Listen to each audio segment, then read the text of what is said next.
So eto na mga kaibigan, ang ganda ng update natin ngayon kasi Mero 4 Alas jackpot sa kanyang panibagong boxing promoter. Binayaran na ni Jabit Singson. And bago natin yung pag-usapan mga kaibigan, huwag niyo po munang kakalimutan na i-like at i-subscribe ang ating YouTube channel and then pahit na rin ang notification bell. Maraming salamat po. Well mga kaibigan, alam naman natin hindi nabibitawan ni Jabit Singson eto nga pong si Casimero 4 Alas matapos yung kanilang napag-usapan at kontrata na handang magbayad ng milyon dolyar.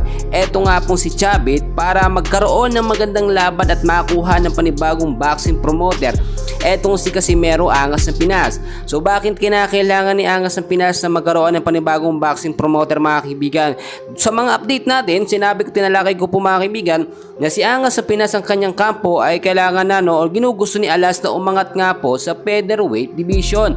Bakit? Para mabilisan niya po o mabilis siya makaharap ang kanyang mortal na kalaban na si Naoya Inoue.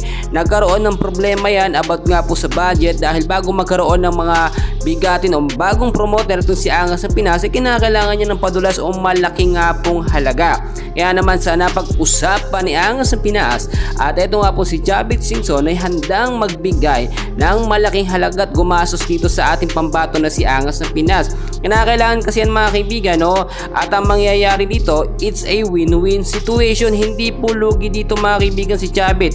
Bagkos alam niyo naman si Jabit Singson ay talagang milyon-milyon din ang pinupusta dito nga po kay Angas ng Pinas. Ginagawa niya ito dahil nung matapos manalo si Angas ng Pinas sa loob lamang ng round 1 dito nga po kay Saul Sanchez ay times 10 ang kinita po niya sa pusta dito kay Angas ng Pinas. Kaya naman ginagawa niya ito ng paraan dahil hindi po natututukan ng current nga po na treasure boxing promoter ni Alas na ilaban itong si Angas ng Pinas kay Naoya Inoue. Sayo na rin sa ating mga nakuhang update ay yung pang-agat or pag-angat ng dibisyon itong si Angas ng Pinas sa featherweight division ay hindi na po imposible mga kaibigan.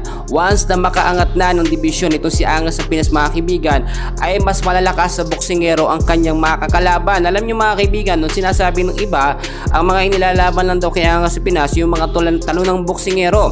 Which is hindi naman po totoo yan mga kaibigan. Kaya nga ang hamon ng kampo ni Angas sa Pinas, labanan nila itong ating pambato sa kampo ni Naoya Inoue. Which is ang kampo ni Naoya Inoue, kahit maglaan ng milyon-milyon, tumatanggi pa rin. Natatakot po kasi sila na matalo sila ng ating pambato na si Angas na Pinas. As of now, ay tuloy-tuloy pa rin ang training at ensayo ni Casimero dahil anytime soon pagdating nga po ng 2025 ay sunod-sunod na ng mga offer ang darating sa ating pambato at mas mga bigating laban ng kanyang dapat paghandaan mga kaibigan. Tandaan nyo mabuti ang ganda ng record niya sa last game kontra kay Sanchez, which is nakatatak na po yun sa boxing record niya mga kaibigan. So yun lamang update natin mga kaibigan. Please huwag nyo kalimutan na i-like at subscribe ang ating channel. Maraming salamat po.